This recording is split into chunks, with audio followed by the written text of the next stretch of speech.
Donc, sur effectivement ce quatrième portique, comme on a dit, de Derech Hashem, il faut se rappeler que l'objectif de la création et la volonté du créateur, c'est que la créature soit intimement rattachée à lui.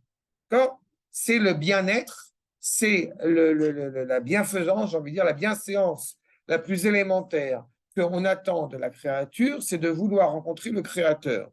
On ne peut pas rencontrer le créateur sans justement accomplir cette exigence de connaître le Créateur. Nous avons commencé le Derech Hashem au tout début, le premier cours de Derech Hashem, où nous avons rappelé, c'est le premier enseignement du Ramchal, Kol Israël, c'est Ida Veyami. Ida, c'est pas, c'est tous mes os te louent, tout mon être est rattaché à toi. C'est une adhésion totale. Et Yamin, qui vient rappeler aussi la notion de fidélité. C'est pas Neeman, Imoun, c'est cette confiance qui est rattachée au Créateur. Ce n'est pas que les nations eh bien, cela leur soit interdit, mais ils n'ont pas l'obligation. Alors que concernant Israël, c'est le cœur, c'est le centre, encore une fois, de cette création. Encore une fois, pourquoi elle existe. D'accord? Maintenant, et comme je dis, c'est la finalité. On pourrait se dire, oui, mais alors, pour quel but? Dans quel but fait-on cette finalité? Si je m'exprime de la sorte, je suis un élève de Esav, c'est-à-dire c'est-à-dire que je cherche quel est l'intérêt de faire ce que je fais. J'insiste, c'est une notion d'intérêt. D'accord? C'est-à-dire qu'effectivement, je vais accomplir ou, on va le dire dès maintenant, un culte religieux, j'ai fait ma béate la journée, ou alors c'est totalement autre chose. La volonté du Créateur, n'est-ce pas, c'est d'être rattaché, comme je dis, à la créature, de permettre à la créature de les notes, je reprends cette expression très importante, les notes misiv ashechina. Misiv ashechina, ça veut dire profiter de la luminosité de la résidence d'Akadosh Baruch Hu, d'être éclairé par Akadosh Baruch Hu. Qu'est-ce que cela signifie? Le Ramban, dans son commentaire, dira la tête, la Adam Kiyum, c'est-à-dire que l'homme est une existence, est, encore une fois, une justification d'être. C'est le fond. Ok. Juste, est a été, est une justification, pas EST, est une justification d'être. D'accord? Archa. Voyons ensemble, donc, dans ce premier chapitre, c'est pas du quatrième portique, B. Chelke Avoda. Dans les différentes parties de la Avoda. Qu'est-ce que Avoda au sens strict du terme? Le terme de Avoda, je vous rappelle, ça vient d'abord de Eved. C'est pas Eved, c'est-à-dire esclave. Nous avons une nuance en hébreu entre justement la notion de Avoda et la notion de Melacha. Melacha signifiant, eh bien, un artisan, l'œuvre d'un artisan. On remarquera que Melacha est rattaché au mot, au substantif malach, l'ange tutélaire. La avoda est rattachée donc au eved. Qu'est-ce que cela indique? Ça indique tout d'abord que le premier rapport que nous avons à l'égard d'Akadosh Baruch Hu, en recevant sur soi le joug divin, le joug royal, et aussi par la suite le joug de ses décrets. On ne peut pas vouloir accomplir ces décrets si ce n'est que si nous n'avons pas reçu sur nous d'abord Ol Malchut Shamaim, le joug royal. Le premier rapport qu'il y a de la créature à l'égard du Créateur, c'est d'abord un devoir de servir, n'est-ce pas, le Créateur. Ça, c'est Bechelke Avoda. Dans quel but? Shalom Chana. Dans quel but? Dans le but, d'abord et avant tout, je le dis dès maintenant, je vais utiliser un terme qui, pour l'instant, n'est pas le bon terme, dans le but de l'Etaken et Taola, réparer le monde. On va voir que c'est plus complexe que ça. Nous dit le Ramchal, on est dans Chelek Dalet, Perek Aleph. Klal Avoda, מתחלק לשני חלקים. האחד, התלמוד, והשני, המעשה. Donc, nous pouvons aisément distinguer deux franges dans le devoir que nous avons à l'égard d'Akadosh Baruch. L'un étant l'étude, le deuxième étant l'acte. L'étude étant lui-même, étant elle-même un acte. Mais on la distingue de l'acte. Maintenant, je vous mets en garde parce que c'est fondamental et souvent avec David qui n'est pas là aujourd'hui, mais souvent avec David on a évoqué cette idée. Pourquoi étudier? Et j'ai à chaque fois répondu la même réponse. Pourquoi étudier? Pour étudier. C'est ça. Mais c'est aussi précis que cela. On a vécu dans une culture occidentale où, à chaque fois qu'une personne Chelek Dalet, Perek Aleph, on a vécu dans une situation, dans une réalité où, à chaque fois que nous allons étudier quelque chose, qu'est-ce que tu vas en tirer? Quel diplôme tu vas avoir? En quoi ça va t'aider pour? Et la rentabilité. Alors que le premier sens qui est déjà ici évoqué, en le mettant en évidence que pour honorer le Créateur, pour servir le Créateur de la manière la plus optimale, on a un devoir d'étude, ça implique deux postulats qui, a priori, sont contradictoires l'un avec l'autre. Le premier, est-ce que tu as compris l'étude ou non? Réponse, excusez-moi du terme, on s'en fout. Exactement. Et le deuxième, évidemment, de comprendre aussi et de te servir et de retransmettre ce que tu as étudié. Mais une personne qui aurait étudié et qui n'a pas compris ce qu'elle a étudié, eh bien, ça ne lui enlève pas une partie du mérite, puisque toute la beracha que nous prononçons, c'est la asok bedivre Torah. Le fait même que tu œuvres dans des paroles de Torah a une valeur intrinsèque. Oui, mais moi, il me semble qu'il y a, je ne me rappelle pas exactement, je ne suis pas capable de le citer dans quel terme. Il est dit que l'étude pour l'étude, c'est pas ça. Que s'il n'y a pas d'action dans l'étude, oui, mais je ne parle pas de l'action. Je n'ai pas parlé par rapport à l'action. Je n'ai pas parlé par rapport à l'action. Je n'ai pas parlé pour l'action. J'ai pensé de distinguer. Non. J'ai dit, non. J'ai insisté. Ce que tu as dit maintenant, ce n'est pas cela. La question qui est posée, justement, c'est que si c'est le danger qui pourrait apparaître, c'est étudier, comment dirais-je, pour faire un cercle philosophique à Saint-Germain-des-Prés. D'accord? Il était évident que la Torah, c'est pas ça. Mais j'implique un autre postulat. Je distingue, je ne me consacre pas pour l'acte. Pour l'instant, je parle de l'étude en tant qu'étude. Si jamais, effectivement, j'ai étudié, vous savez, il y a une coutume traditionnelle, dans beaucoup de communautés séfarades, qui continuent à le faire d'ailleurs, que tous les Motzei Shabbat, ils lisent une partie du Zohar. D'accord? Vous vous rendez compte que ceux qui vont lire cette partie du Zohar sont en général des Juifs qui n'ont pas appris ni la Torah, ni l'araméen, ni la Gemara, ni Rabbi Shimon. Et ils lisent le Zohar, et ils sont contents. Et je ne suis pas méprisant dans ces Juifs-là. Ce que je veux dire, c'est qu'encore une fois, il y a une valeur, justement, la place de l'humilité à accepter l'idée que tu comprends que tu ne comprends pas. Et ça a une valeur essentielle aussi. Non, mais que ça agit, c'est un fait, mais ce n'est pas le problème. La problématique, elle est de saisir, encore une fois, la valeur de l'étude en tant qu'étude. Quand vous lisez n'importe quel ouvrage, on peut accepter l'idée, je ne parle pas de Kodesh, de n'importe quel ouvrage, non, les prières, c'est encore autre chose. Et si je parle encore une fois de la parole de l'étude, la prière, ne mettez pas la prière avec l'étude sur le même plan, ça n'a rien à voir.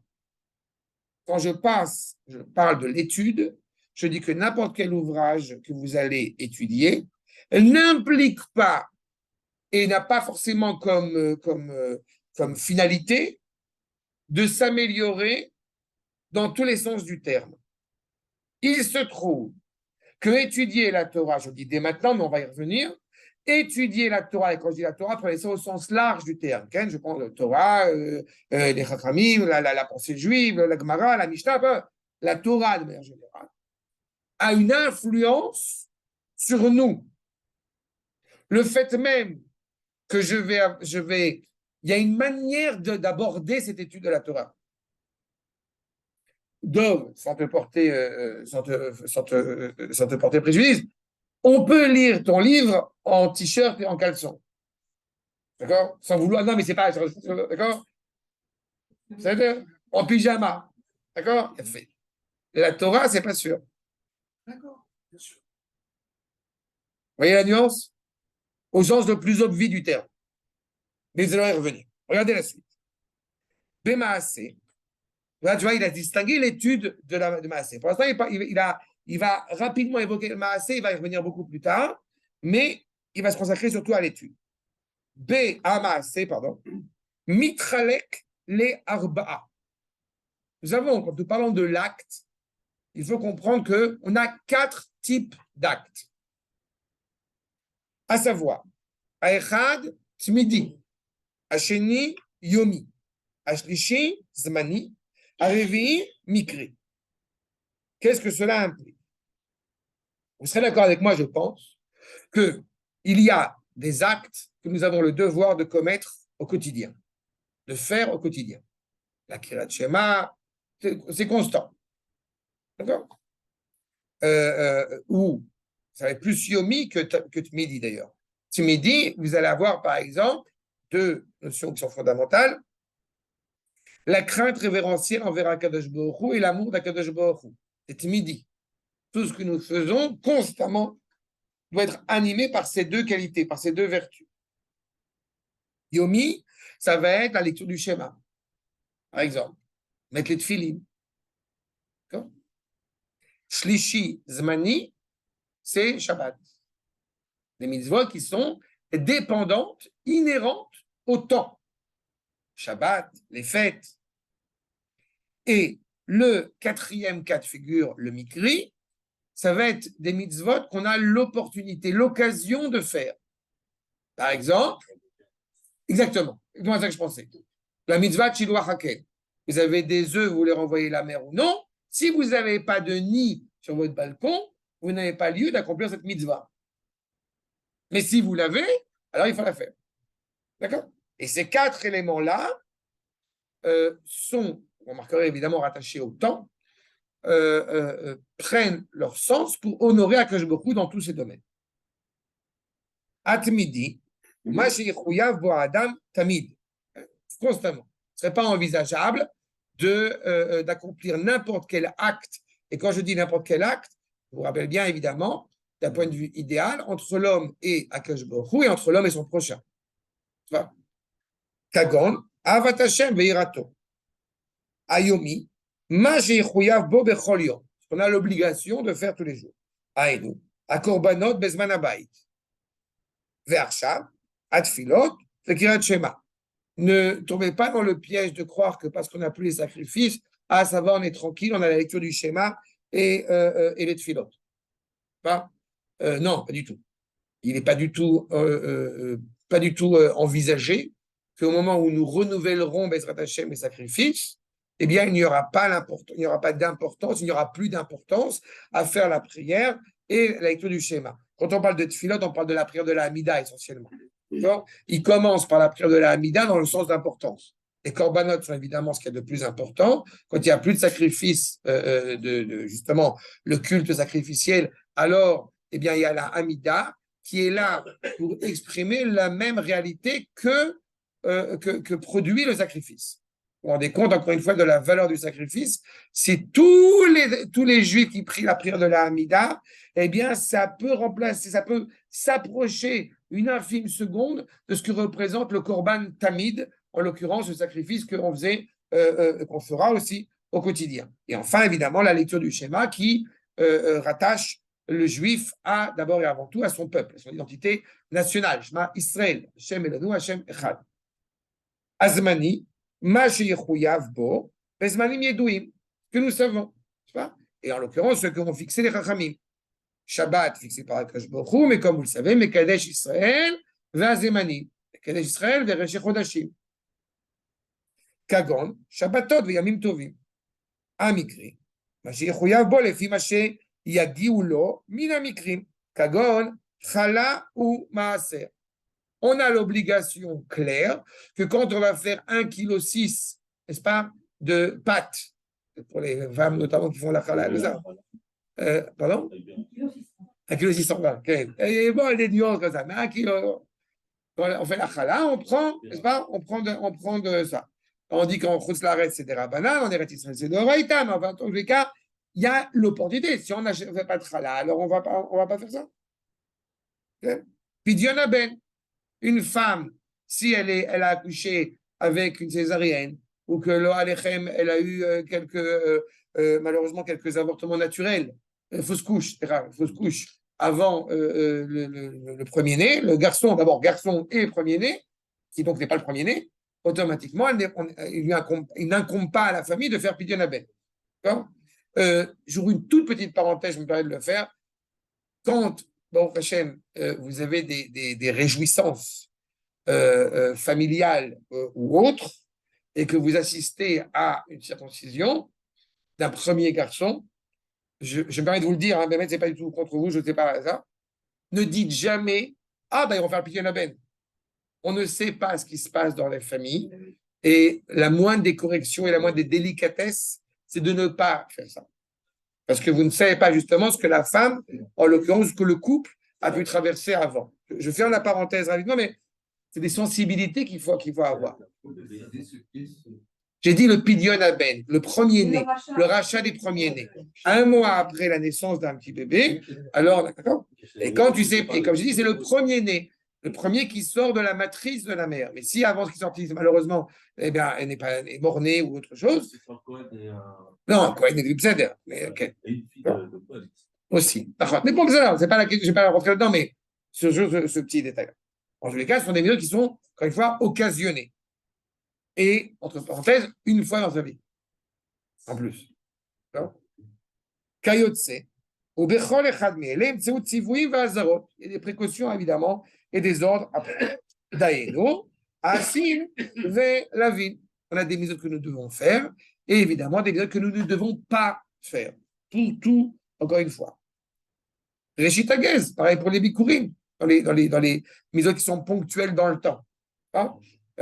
Exactement. Alors, c'est a priori des mitzvot qui sont zmaniot, parce que c'est ponctuel en fonction du temps, mais c'est aussi mikri, parce que il faut avoir un champ pour devoir s'accomplir, accomplir les mitzvot qui en incombent. Venhem, sourmira ve'asetov, évidemment, l'implication de s'écarter de la mauvaise voie et de vouloir faire le bien. D'accord? En tous les cas, voilà les types de mitzvot en acte, de maasé. Je ne vais pas vous faire de maladresse, parce que ça va vous perturber.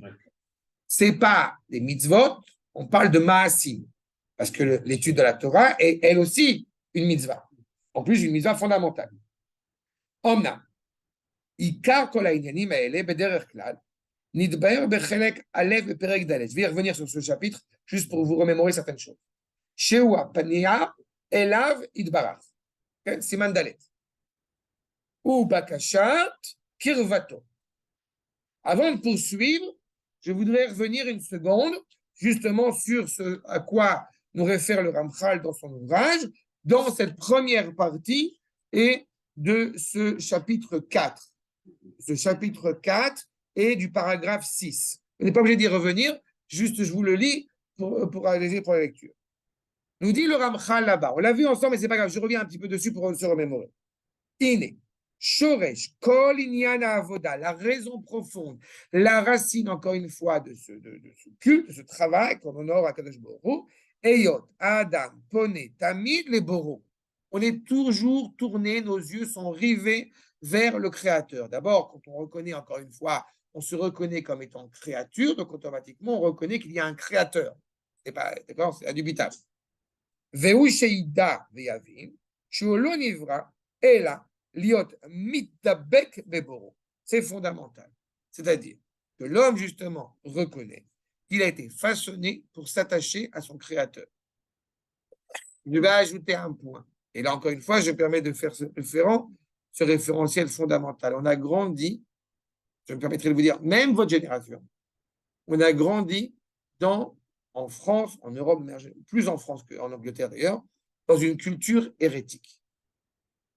Cette culture hérétique, qui a commencé, oui, mais c'est même à votre génération, parce que c'est bien avant la France, c'est déjà en Algérie, avec l'Alliance française, etc., avec tout ce que ça a impliqué derrière.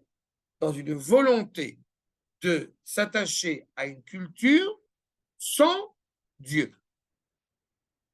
Ou alors, avec la présence de Dieu, mais que j'ai choisi, à titre privé, éventuellement. C'est-à-dire, oui, la culture, mais la culture religieusement laïque. D'accord et pour un juif, c'est très problématique. Parce qu'encore une fois, c'est pas, justement, ce n'est pas tu es allemand à l'extérieur et juif à l'intérieur. Tu es juif à l'intérieur comme à l'extérieur. Mais cette politique assimilationniste a eu des répercussions dramatiques sur notre identité. Parce que tu fais le choix en tant que juif de décider si tu veux donner sens à cette identité ou l'inverse. Sans croire qu'on a le choix. Et j'ajoute un point, c'est que justement, une fois que ce choix a été soutenu par cette culture que j'appelle volontairement religieusement laïque, alors tu peux éventuellement, parce que malgré tout, tu te rends compte que tu ne peux pas y échapper, tu vas te rattacher à ton identité juive, mais uniquement sous l'angle culturel, historique, folklorique, traditionnaliste. Alors que le Ramchal ici nous dit quoi? On a été créé pour ça, pour être attaché à son créateur. Le chien, il a été façonné pour aboyer. Pas pour autre chose. Un chien qui miaule, il y a un problème. J'étais sûr qu'il allait sortir là. Marshall, non, c'est enregistré, je ne vais pas le dire. Marshall, vélo ou sam baiser, העולם אלא להיות כובש את יצרו ומשעבד עצמו לבוראו בכוח השכל. Quand on va entendre, c'est tellement important de rappeler ce que dit ici le Ramchal, quand on va entendre ces réalités justement de personnes, même sincères, qui vont nous dire, mais je suis comme ça, je suis né comme ça, je suis né colérique, je suis né et fier de l'être pour ne pas les citer, que te dit le Ramchal? On a été façonné pour faire quoi? Pour servir le Créateur. Ben oui, mais que puis-je faire quand j'ai un instinct qui veut exactement le contraire? Eh bien, tu le conquiers. C'est ce que je traduis littéralement volontairement. Le gibor, c'est celui qui kovej et titzro, celui qui va avoir preuve de vaillance et de vigueur et de courage. C'est celui qui reconquérit encore une fois son instinct. Plus grand est ce héros que celui qui a assiégé une ville, va dire dans Michelet. Kovej et titzro, ou meshabed atzmo le boron, bechoach asechel. Vous remarquerez que nous dit le Ramchal, pas de l'abroger, pas de l'annuler, pas de le tuer. Non, de le conquérir, de l'asservir par son esprit, par sa neshama, pour, encore une fois, servir le Créateur. C'est l'inverse, encore une fois, de la pulsion, j'ai envie de dire, esclavagiste. L'homme va dire, je suis libre parce que je fais ce que je veux. En réalité, ce n'est pas vrai. Tu n'es pas libre parce que tu ne fais pas ce que tu veux. Tu fais ce que tes désirs, parfois les plus bas, veulent. Donc, tu n'es pas libre. Tu es asservi, exactement. Comme le Knaani. Knaani qui est asservi à cela. Donc, il ne faut pas enlever ces pulsions matérielles, il faut juste qu'elles soient asservies, j'ai envie de dire, et orientées au bon endroit. C'est ça en réalité, parce qu'on est rattaché justement à cette finalité, de créateur. En plus de cet élément-là que je viens de vous rappeler à l'instant, regardons ce que dit le Ramchal, on continue dans notre passage. Donc en plus de cela, je vais être rattaché au Créateur. Au détail, je rajoute un point fondamental.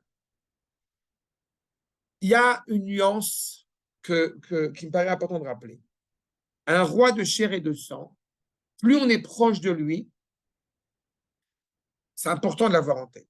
Un roi de chair et de sang, plus on est proche d'un roi, un dirigeant politique, plus on est proche de lui, moins on a peur de lui. Quand on est à la cour du roi, à la cour de Louis XIV, à la cour de Macron Ier, n'est-ce pas? Eh bien, on est profondément à l'aise avec lui. Et quand on est justement éloigné de lui, alors on a une grande crainte, parce que c'est quand même le Premier ministre, c'est quand même le roi, c'est quand même le truc. Bon, c'est fait. Akash Baruch Hu, l'Avdil, c'est exactement le contraire. Plus on est conscient, effectivement, du privilège d'être proche de lui, plus on s'élève et plus la crainte devient aussi imposante et importante. À l'inverse, et c'est ça aussi le danger auquel on est confronté, plus on va s'écarter d'Akadosh Baruch Hu, moins on va en ressentir le manque. D'accord? C'est ça la problématique. Donc, dans la demande, encore une fois, de se rapprocher du Créateur, dans la demande de vouloir appliquer ces décrets, il faut d'abord être profondément rattaché au Créateur.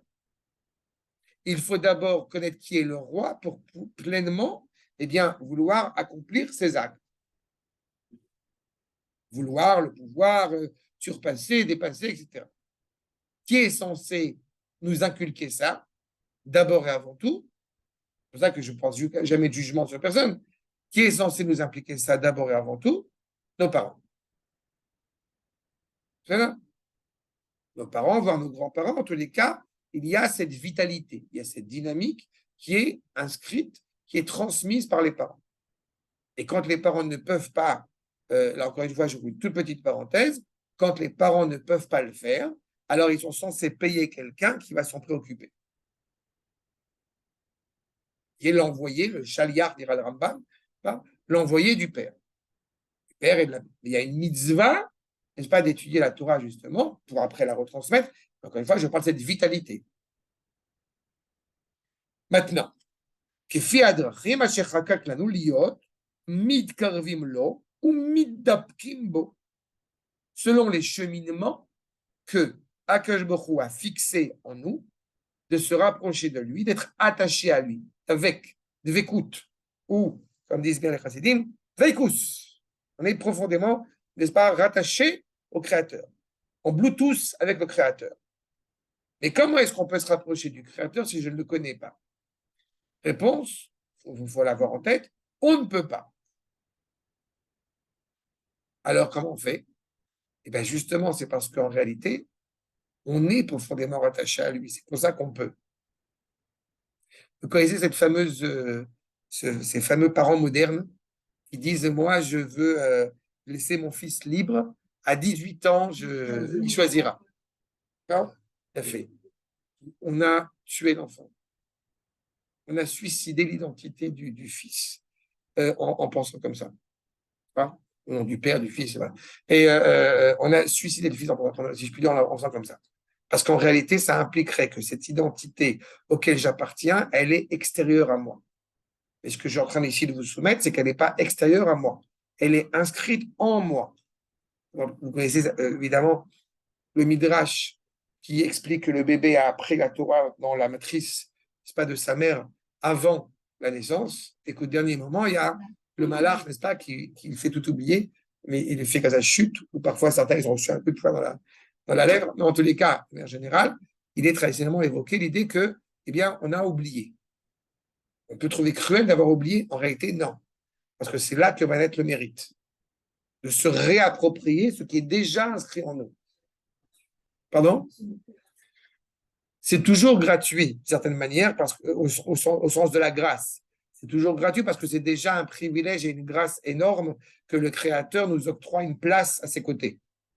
Mais il est certain que c'est, en plus ça, nous rend nous méritants d'être attachés à lui, par ce choix qui est authentique. Veine, sarir shenishtadel, להסיר כל מניעות הרע הדבק בחושך החומריות והעולם הזה. Tout le problème, justement, c'est que nous vivons dans une réalité où il y a cette obscurité, cette matérialité.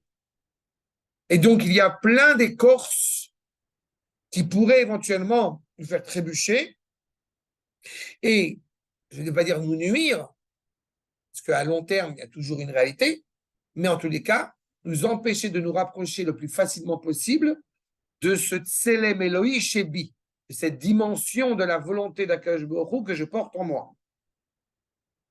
C'est pour cela qu'il nous dit, on doit s'efforcer de cela, on doit enlever tout le travail, j'ai envie de dire, dans notre monde, ça serait d'enlever les écorces. Il faut il faut éplucher. Hein? Il faut altérer toute cette obscurité extérieure et apparente. N'oubliez pas que, c'est pour ça que ça me portait à, je me suis dit que c'était quand même la bonne occasion d'Afka de reprendre Hachem à cet endroit-là, puisque dans quelques jours, on va évidemment évoquer le don de la Torah. Et vous remarquerez, comme j'aime à le répéter, Shavuot, quand on est dans la prière, c'est pas Zman Kabbalat à Torah, c'est Zman Matan Torah. Il y a dans un échange, il y a celui qui donne et il y a celui qui reçoit. La Torah qu'on a aperçue au Har Sinaï le 6 Sivan va se conclure par un drame terrible, vous le savez, c'est le Vaudor. Le 17 Tammuz, qui aurait dû être le jour de la réception de la Torah, d'une certaine manière, la réception des tables, va se conclure par un échec. Puisque Moshe va briser les idoles, ce qui était nécessaire, mais c'est un autre sujet. Mais ça veut dire que le 6 Sivan, qu'est-ce qu'on est en train de célébrer, de commémorer? Le fait que Akash Baruch Hu nous ait parlé. C'est Matan Torah. Bedaberi Imach. Quand ils vont voir que toi, Moshe, vont voir que je parle avec toi, ils auront aussi confiance en toi. Là, Israël a assisté à une parole directe devant lui. Et c'est fondamental. C'est-à-dire que tout juif, quel qu'il soit, il porte en lui l'empreinte de cette rencontre exceptionnelle. Et donc, quel est le problème? Les écorces. Ce qu'on appelle les clipotes. D'accord? Les clipotes, on va être gentil, de 2000 ans. Donc, c'est compliqué. D'accord? Et certains vont se laisser avoir par ces clipotes. C'est le problème. La clipa, c'est moi. Je suis noir. Je suis enfin, noir, pas noir. Noir, vous avez compris. Ah ouais, c'est ça. On peut se laisser aller à cela. C'est un choix. Ou les tametz, beit karvut lo. Au contraire, s'efforcer en se rapprochant de lui. Jusqu'à où se rapprocher de lui? Jusqu'à où faire cet effort? À un point où on est profondément attaché à lui et qu'on se perfectionne, mais ce n'est pas exactement cela. On se perfectionne par sa perfection. En fait, c'est un terme que j'ai déjà utilisé dans le passé et qu'il faut bien saisir. Vous avez, encore une fois, l'influence de la culture grecque, ce n'est pas nouveau. L'homme parfait, c'est quoi? Comme vous savez, l'homme parfait, c'est l'homme, n'est-ce pas, nu, pas, musclé, blanc et grand. Non, c'est ça l'homme parfait. Donc c'est moi, quoi. Ouais. Et juif, évidemment. En réalité, il n'y a pas d'homme parfait. Non? Il peut y avoir une créature qui est parfaite dans sa perfection, c'est-à-dire le chien, il est dans sa condition de chien, le chat, d'accord? Mais l'homme, il a cette difficulté, et l'homme d'Israël, évidemment, d'autant plus, à être en constante perfectibilité. Telle est sa perfection. Celui qui est parfait au sens où il est complet, la complétion, me dirait Olga, c'est pas l'être qui est parfait parce qu'il est, encore une fois, complet de manière absolue, c'est Akadosh Baruch Hu. La complétion de l'homme, c'est d'être en constante perfectibilité. C'est cela qu'il nous dit en disant c'est le moment où tu ne peux pas imaginer une seule seconde être sans la proximité, sans être attaché au Créateur. Une fois, ça m'est arrivé souvent, ce genre de questions, où un des garçons de la yeshiva me demande quand est-ce qu'on sait si réellement on est rattaché à la Torah. Et je lui ai dit, c'est quand tu ne t'imagines pas une seule seconde ne pas avoir de livre dans la main. Quand tu n'as pas de livre dans la main et que tu sens qu'il te manque de l'oxygène, il te manque quelque chose, c'est bon signe. Et ceci étant dit, c'est parce que ça m'arrivait plus dans le passé qu'aujourd'hui. Ceci étant dit, c'est très pratique d'avoir un livre à étudier quand vous allez à la banque, quand vous allez à la poste, quand vous faites les courses. C'est très pratique. Sinon, c'est les crises de nerfs. Chez Zekol Chavtsoïd Barach, tout ton désir le plus profond n'est pas dans le ratson, mais dans le chefetz. Mon désir, c'est d'être rattaché à Kajbor. Des kol tarlit boro et abriel. C'est pour cela d'abord que le désir qu'il est révélé à nous de la part du Créateur, c'est pour cela que le monde a été créé. Ah, chefetz, c'est plus extérieur que ratson. Le sens de ratson, c'est la différence entre je désire et je veux. Aujourd'hui, c'est galvaudé parce qu'on dit je veux de manière assez comme si, voilà. Alors qu'en réalité, le sens de vouloir, au sens hébraïque du terme, implique aussi la volonté de la neshama. Tu ne dis pas quand tu dis yeratson, tu ne dis pas yeratzoncha. Tu dis yeratson, expression de la volonté. Potar et tedecha, ratson. C'est-à-dire que la volonté qui soit profondément intrinsèque en moi, elle soit exprimée. Quand un juif va te dire je ne veux pas faire Shabbat, eh bien, on sait très bien que c'est faux. Pourquoi c'est faux? Parce qu'il y a deux possibilités. Ou alors il n'est pas juif, ou alors il ne sait pas de quoi il parle. Parce qu'un juif veut faire Shabbat. Un juif veut se rattacher à Kadosh Baruch Hu. C'est dans son essence. Et comme je l'ai dit, elle est clipote. Et les écorces dont nous souffrons tous, plus ou moins épaisses, qui nuisent à cette volonté. D'accord? Mais pourquoi je l'ai dit. Je sais exactement de quoi je parle. Mais en réalité, il y a deux explications à cela. L'une, par leur méconnaissance du Shabbat, qui implique cela, parce que tu comprends que si je te dis j'ai un super cadeau à te faire, il n'est pas cohérent pour une personne en bonne santé de dire, quand vous allez me dire, vous allez me citer Michelet sur les matins terriers, mais il n'est pas cohérent que si quelqu'un dit j'ai un super cadeau à te faire, que la personne te dit non, j'en veux pas. Ça m'est désagréable ce cadeau. Ce n'est pas un cadeau dans ce cas-là. Et si ça vient d'Akadosh Baruch Hu, c'est que c'est clair que c'est un bon cadeau. Donc c'est le premier, la méconnaissance du Shabbat, et surtout, ce qui malheureusement est trop fréquent, c'est le mauvais ressenti du Shabbat expliqué par des gens qui, eux, font Shabbat. Vous comprenez ce que je veux dire? Je reprends l'exemple que tu connais parce que tu peux en témoigner. Le Seder de Pessah. Tu te rappelles? Tu as souffert pendant beaucoup d'heures. Tu as senti une souffrance terrible. Bien fait. D'accord? La soirée, à chaque fois que j'entends ça, je me tire les cheveux. J'ai entendu souvent des gens expliquer que la fête qui supporte le moins, c'est Pessah. Et vraiment, j'ai eu beaucoup de peine pour eux. Vraiment, j'ai eu la peine pour eux. Mais c'est ce que je te dis. C'est des fêtes où il y a 40 personnes, où il y a un potin pas possible, où il ne se passe rien. Éphémère. Tu as très bien dit. Moi, j'ai entendu dire qu'en fin de compte, il y a plein de gens qui ont dit que leur Pessah préféré, ça a été celui du Corona. Parce que c'était celui où ils étaient vraiment la famille garinée. Mais même sur ce point, à partir du moment où justement, et ça, j'ai ce privilège-là, parce qu'on n'a pas l'obligation de manger la ficomène à minuit, donc c'est voilà.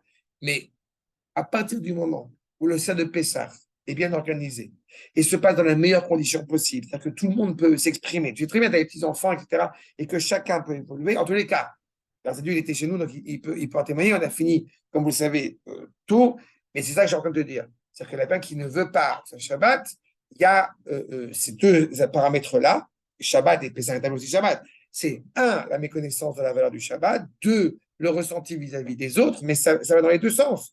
Ça peut être concentré uniquement sur, effectivement, des lois rigoureuses où le Shabbat est un concentré, est un condensé d'interdictions surtout et un peu de permission. Donc, évidemment, on n'a pas ce plaisir au Shabbat. Et puis aussi, un troisième élément qui n'est pas négligeable, c'est que même celui qui prend du plaisir au Shabbat, et pour lui, c'est un kiff, le Shabbat, mais la personne qui est en face, elle n'est pas habituée à ce genre de réalité parce que pour elle, vivre sans téléphone, sans machin, sans truc, c'est la mort.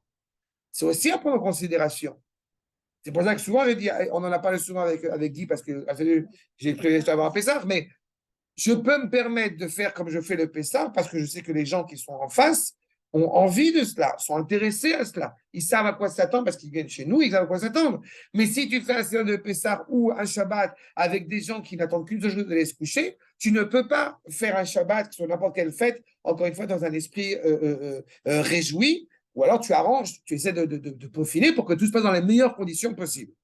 En tous les cas, pour reprendre notre propos, c'est ça l'idée. C'est que le créateur est profondément attaché à la créature et la créature exprime clairement son ressenti et son amour pour le créateur. On a dit, les deux mitzvot qui sont midiyot, c'est l'amour et la crainte. On a eu l'occasion de faire un rapport, une étude sur la crainte révérentielle à Kadosh Baruch Hu, et en réalité, j'ai soutenu, le Rav Harlap le développe lui-même, bien avant moi, sur le fait que l'amour authentique doit intégrer aussi la crainte révérentielle, sinon il y a un danger d'un amour égoïste. Pas aimer l'autre, c'est aimer l'autre pour l'autre, pas pour soi. D'accord? Dans une des petits commentaires que j'ai fait sur ma Masechet Avot, j'ai rappelé une expression qui m'amuse toujours beaucoup, aimer la tomate. Si on aimait réellement la tomate, on ne mangerait pas la tomate. Pas? On ne mange pas, on n'aime pas la tomate. On aime l'effet que nous procure la tomate. D'accord? Vous écoutez mais c'est exactement ça. Donc, ce rapport d'amour implique qu'il y a une distance aussi entre la créature et le créateur en ce qui nous occupe. D'accord? Maintenant, je voudrais juste de nouveau, parce qu'il s'y réfère dans la première partie, le deuxième chapitre de l'ouvrage,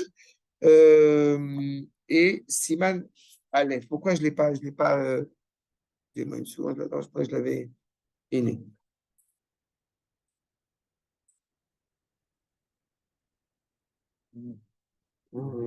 Perek Bet, ça? Perek Bet, Siman Aleph. Ah oui, je ne l'ai pas. Ouais, c'est ce que je vous ai dit à l'oral tout à l'heure.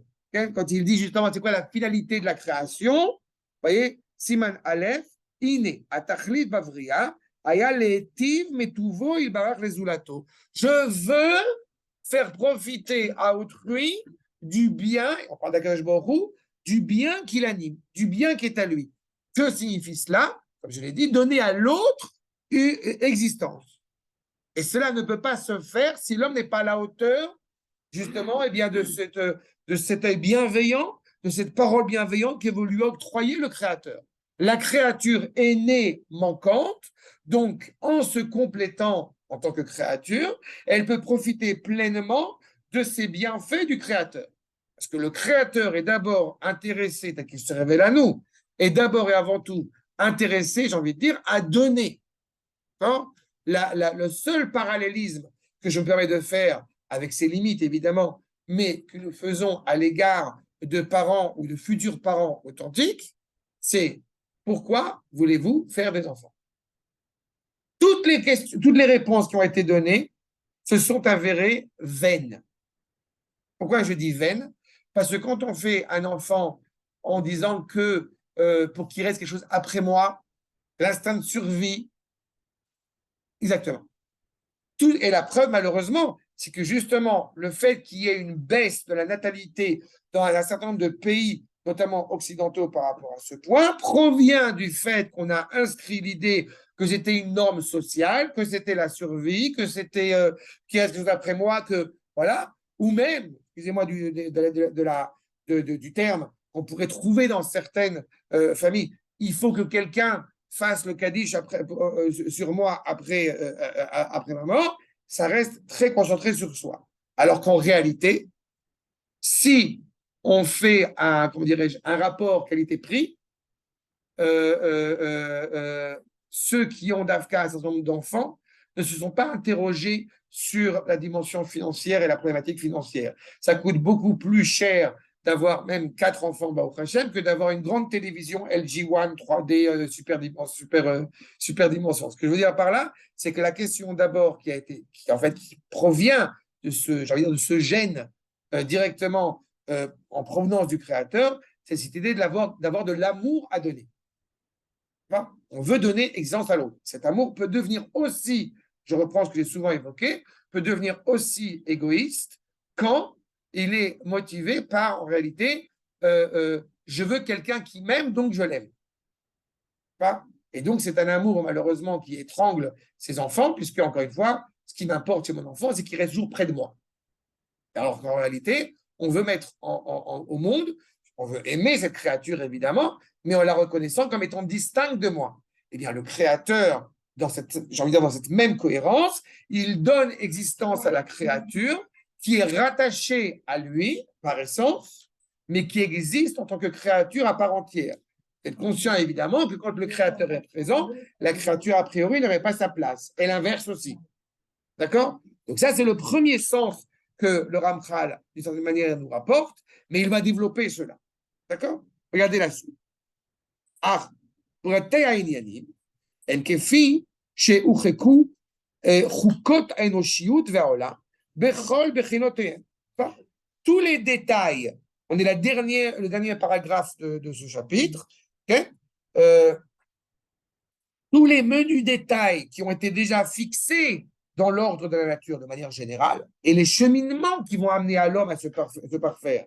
הדרכים שניתנו לאדם להשתלם בשלמות ולהשלים עמו את הבריאה כולה, לפי סדריה בכל מחלוקותיה, בשורשיה ובענפיה, toute cette volonté, encore une fois, à l'homme de vouloir se parfaire. On pourrait se contenter de dire, mais pourquoi est-ce que l'homme est en perpétuelle évolution constamment? On parle même de l'humanité de manière générale. On pourrait se dire, vu qu'il y a le froid, vu qu'il y a le chaud, vu qu'il y a les intempéries, mais malgré tout, on voit que ce n'est pas seulement une volonté de rebrousser les règles de la nature, les dangers, les intempéries naturelles et les nuisances naturelles qui font que l'homme pourrait vivre mieux. Il y a aussi une volonté, eh bien, de parfaire le monde. Au niveau de l'humanité, je parle même. Bon, eh bien, cela, si on essaie d'y amener une explication, un sens, en réalité, c'est inscrit, j'allais dire, dans la carte d'identité métagénétique de la créature humaine. C'est inscrit déjà dans notre essence. C'est assez marginal aujourd'hui, effectivement, parce que, et là je reprends dans le cadre d'Israël, parce que cette amélioration, qu'elle soit, cette prouesse technologique, n'est pas forcément rattachée à la morale, à moins qu'elle s'inscrive sous le prisme hébraïque, et comme dans le monde, elle n'est pas inscrite évidemment selon le prisme moral, et très rarement, je parle au niveau des nations, elle n'est jamais inscrite selon le prisme moral, c'est ce qui amène des gens aujourd'hui plutôt marginaux, mais malgré tout, à vouloir s'installer en pleine forêt, dans une tente, dans une yourte, ou dans d'autres domaines, pour essayer de retrouver un lien premier avec la création, avec la nature.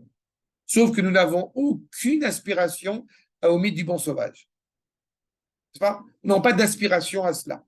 Seulement, la problématique qui est posée, c'est le fait que ce développement, cette amélioration du sort de l'humanité, de cette condition humaine, eh bien, n'est pas rattaché, corps à corps avec la morale. Et tout le problème commence là. On a souvent évoqué un des gros problèmes du monde occidental, notamment la problématique du féminisme.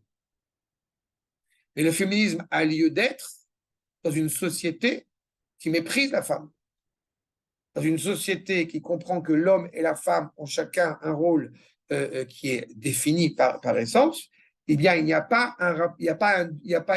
une exigence d'égalité, puisqu'il n'y a pas de dépréciation ni de l'un ni de l'autre. Pourquoi humanitaire? Non, humaniste, justement, humaniste impliquerait... mais pourquoi tu dis humaniste? Parce que d'Afrique, l'humanisme a été une des périodes les plus cruelles pour l'humanité.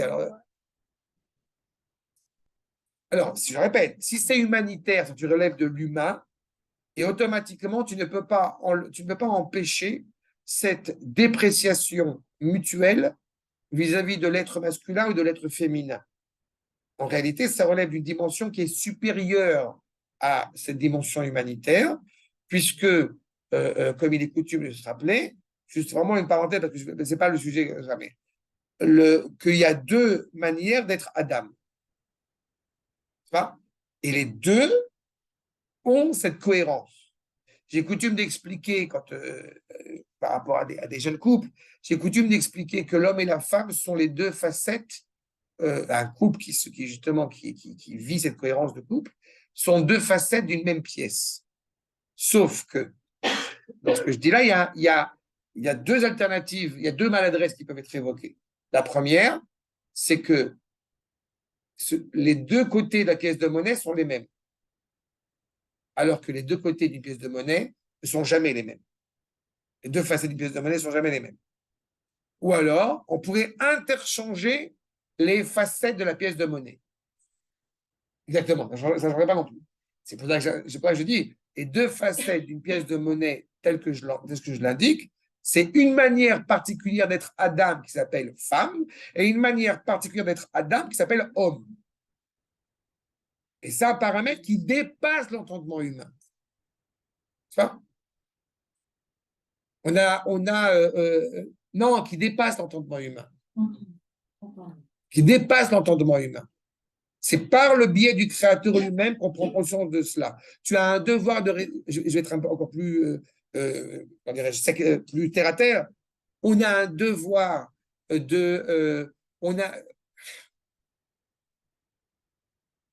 J'étais à un mariage, il y a des années de cela, un mariage dit pas religieux. Et peut-être une des rares fois où j'étais à un mariage pas religieux d'Afrique, je ne refuse jamais un mariage quand on est invité. Bon, bref. Et quand on est allé à ce mariage, la Kala et la jeune femme et le Khatan avaient 4 invités religieux à leur mariage. C'était ma femme et moi et encore un autre. Donc c'était assez bon. Et était témoin. Pourquoi je vous raconte ça? À la fin du mariage, la femme demande à ma femme, qui était copine avec ma femme, ça va, vous avez supporté, vous avez survécu, machin et tout. On a été très surpris que pendant tout le mariage, il y avait de temps en temps un bar attractif et il distribuait de l'alcool. J'étais très surpris de cela, que l'alcool a flot. Et la femme dit une phrase qui a fait beaucoup de peine pour elle, parce que la femme lui dit, mais pourquoi il y a autant d'alcool? Et elle répond, je sais, c'est pas comme chez vous, les religieux, parce que vous, les gens, ils dansent naturellement parce qu'il y a une mitzvah de les samer khatan vekala. Les gens, ils se lèvent naturellement parce qu'il faut réjouir le fiancé et la fiancée. Mais nous, entendu, excusez-moi, je cite, vraiment, je fais qu'ils ne soient pas religieux, si on ne donne pas un peu d'alcool aux gens, ils ne vont pas se mettre pour danser. D'accord? Non, mais encore une fois, honnêtement, d'abord, nous, ça nous a fait plaisir d'une certaine manière d'entendre cette réponse, et ça m'a fait de la peine de cette mentalité-là. Encore une fois, je vous dépeins une réalité. Je ne sais pas à quel point, je n'ai pas fait de pourcentage, je n'ai pas fait de statistiques, mais la réalité, c'est que dépeindre cela comme cela, c'est pour ça que je dis que ce n'est pas humanitaire, ce n'est pas au niveau humanitaire. Ça dépasse le cadre. C'est que même, encore une fois, à partir du moment où j'arrive dans un mariage, évidemment, j'aime me réjouir, mais à partir du moment où j'ai un devoir divin d'honorer ma femme, on n'est plus dans le ressenti personnel et humain vis-à-vis des choses. On est d'abord et avant tout parce que Akadosh Baruch Hu l'exige de toi. Et si tu es profondément rattaché à Akadosh Baruch Hu, tu ne peux pas t'enorgueillir, tu ne peux pas te réjouir d'avoir attristé ta femme. Et l'inverse aussi, bien sûr. D'accord?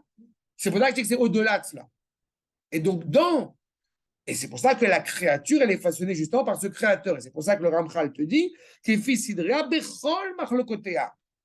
Il n'y a pas un domaine, encore une fois, qui ne va pas intéresser le lien qui va être resserré entre la créature vis-à-vis de son créateur.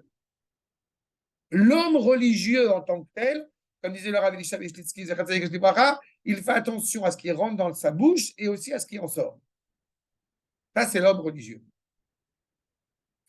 Alors, comme on n'est pas parfait, enfin, moi, si, mais vous, je ne sais pas, automatiquement, On fait des efforts. Évidemment, on apprend à se réparer, on apprend à s'améliorer, on apprend à corriger. Au moment où on est conscient.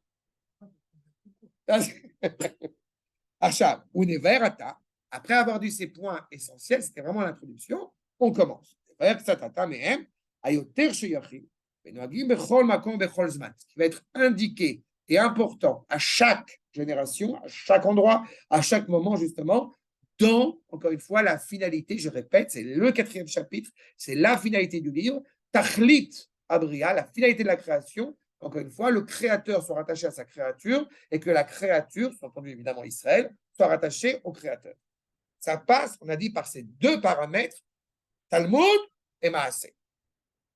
Enfin, on va entrer, je répète, dans Shavuot dans pas longtemps, donc c'est pour ça que c'est encore plus important et plus émouvant de commencer à retravailler ça d'Afka en cette période-là, parce que justement, la valeur de l'étude. Regardons ensemble. Chapitre 2. Talmud Torah. Iné. Talmud Torah, ou Inyan Mouchach. C'est plus qu'obligé. C'est inévitable. Bon, c'est pas obligé, ça serait pareil. Obligé, ça serait une obligation extérieure. J'aurais reçu un décret qu'il faille étudier. C'est Mouchach. Haolam Omed Ashlosha Devarim. C'est ça. Vital, et on va voir pas que pour la créature. Haolam Omed Ashlosha Devarim. Le monde tient debout sur 3 choses. À la Torah, à la Voda, et à la Gemilut Chassadim. À la Torah. Le monde tient sur la Torah. Il n'y a plus de Torah. Le monde revient à un état d'interrogation permanente. De tohu. Hein?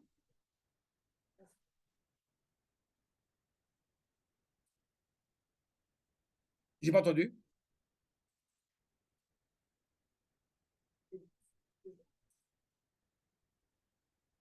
De plus en plus, je m'excuse, je ne suis pas d'accord. En Israël, c'est pas vrai. Et justement, il a fait. Non, non, non, non. Non, mais dans le monde, il n'y a pas, dans le monde. Le monde est foutu, rassure-toi. Non, si tu parles.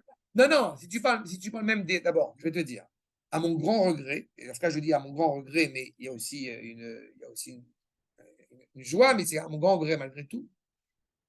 Il y a cette prise de conscience du nihilisme, si tu veux, qui germe dans le monde, qui fait qu'il y a beaucoup de communautés juives aujourd'hui, ceux qui essaient de s'y rattacher, qui ont de plus en plus d'endroits où étudier la Torah, que ce soit en direct, que ce soit par Zoom, que ce soit par... D'accord. Ça, c'est un. Pourquoi je dis c'est mon grand regret? Parce qu'il y a aussi une... Non, non, non, non. Il y a aussi, malheureusement, une démarche qui essaye, et ça depuis un certain nombre d'années, de séparer la Torah d'Eretz Israël. D'accord? Je ne parle pas en Israël. Mais en Israël, il peut y avoir aussi, mais c'est pas en dehors d'Israël aujourd'hui, tu peux tout à fait avoir toutes les études de Torah que tu veux, et la terre d'Israël demeure une option. Une option éventuelle, mais pas plus. Non? Il y a des gens qui sont profondément, on va dire, pieux, mais qui sont pas ça. Et ça, c'est un problème. Mais à côté de ça, en Israël, particulièrement, tu as de plus en plus de Batei Midrashot, de yeshivot, de synagogues, qui commencent, des maisons, on est bien placé pour en parler, de cours qui sont organisés à titre privé dans des maisons. Pourquoi? Parce que dans ce vide que tu es en train d'évoquer, eh bien, il y a des gens, et l'ère d'Israël, évidemment, s'agit, elle donne quelque chose à un souffle, eh bien, les gens, justement, se réveillent. Les gens se rendent compte qu'il faut donner sens à cette identité. J'ai eu l'occasion de rappeler que les dernières élections, notamment, le prouvent, s'il ne devait y avoir que ça, l'État d'Israël, le peuple juif, veut un État juif.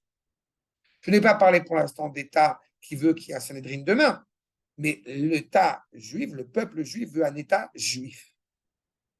C'est-à-dire qu'il veut un État avec des valeurs juives. Et ces valeurs-là, elles sont d'un côté zone de conflit parce que d'autres se sentent menacés. C'est une réalité, c'est pas grave, ça leur passera. Mais surtout, le peuple juif a envie d'avoir un État avec des valeurs juives, ce qui montre bien que ces valeurs juives-là, peut-être par dépit, parce qu'on voit le vide qui est en train de s'installer, le monde occidental qui est en train de péricliter, c'est évident, mais il y a cette réalité de l'étude. Quand on dit qu'elle est, quand tu as dit Yosef, elle est vitale, elle est inhérente, elle est fondamentale, c'est vraiment l'élan vital du peuple juif. À chaque fois qu'on a assisté à des réalités où il n'y a plus d'études de la Torah, la communauté, le quartier finit par s'éteindre. Et je me permets d'ajouter à cela ce qui a été moins le cas dans le monde séfarade, mais qu'on est en train de vivre de plus en plus maintenant, à savoir, c'était plus dans le monde ashkénaze, et cette réalité-là s'est tranchée et qui a des implications peut-être douloureuses, mais dans le monde séfarade, il y a eu cette réalité de ce qu'on appelait, on vit la tradition. Alors, mon grand-père faisait Shabbat, mon père fait le Kiddush, moi, je ne fais pas le Kiddush, mon fils aimerait à l'église. Mais excusez-moi, vous pouvez regarder autour de vous, vous pouvez, bon, plus ou moins des proches, mais on se rend bien de cette réalité-là. C'est-à-dire que quand la tradition juive a perdu de son dynamisme, et elle ne peut garder son dynamisme que par l'étude, quand elle n'est pas rattachée à l'étude, alors en Chutz La'aretz, parfois il y avait ce sentiment de survie parce que nous, on n'est pas goïm, mais en réalité, elle a commencé à perdre de son essence, et automatiquement, eh bien, elle a progressivement, elle s'est estompée, voire disparaître. Alors, il y a des miracles, je ne dis pas le contraire. À l'échelle du peuple, mais tu as des individus, malheureusement, qui partent. À l'échelle du peuple, tu as tout à fait raison, parce qu'il y a l'État d'Israël. D'accord? À l'échelle du peuple, c'est vrai. Mais à l'échelle des individus, ceux qui sont en Israël, ceux qui ne sont pas en Israël, c'est déjà des nuances fondamentales. Achab, Inyan Mouchaf, les fichiers Zulato, Yevchar la Gala Maase. Premier sens que le Rav nous donne de l'étude, et à la rigueur, on pourrait se contenter de cela. Si on ne connaît pas les lois, comment est-ce qu'on va pouvoir agir? Donc, il faut savoir les lois, il faut savoir ce que dit Shulchan Aruch, il faut savoir ce que dit la Torah pour pouvoir faire. Si tu as le devoir de raconter la sortie d'Égypte à Pessah, mais tu ne sais pas ce que c'est que la sortie d'Égypte, bah, tu ne pourras pas raconter la sortie d'Égypte. Tu ne sais pas lire l'hébreu, comment tu vas pouvoir lire les textes? Sauf que le Rav nous dit clairement, ce n'est pas la seule raison. Ki'im, le Yedama, Mao Metsuve, chez Yaase. On ne va pas savoir ce qu'on a à faire. Comment il va faire? Omnam, il est fondamental. Zulat kolze. En plus de rapport au mitzvot, yesh batalmud tachlit gadol leshlemuto shel adam. Premier point. En plus, effectivement, de ce rapport à l'acte, la valeur de l'étude est essentielle et fondamentale parce qu'elle permet à l'homme d'accéder à la perfection. Maintenant, je vais vous poser une question toute simple. Tout à l'heure, Elie a parlé de l'étude pour l'étude. L'étude pour l'étude, non, c'est clair, c'est pas là. Mais qu'est-ce qui a le plus de valeur? L'étude ou la pratique? Non, alors? Pour pratiquer. Non, la question elle est posée. Pour pratiquer, il faut étudier. Non, ça, tu réponds, ce que tu as dit là maintenant, ça correspond à la première partie de la phrase. Sauf que ce n'est pas ça ce qu'a dit le Ramchal. Si on sait pas. Les Chachem se sont interrogés sur la question. D'accord? Toi,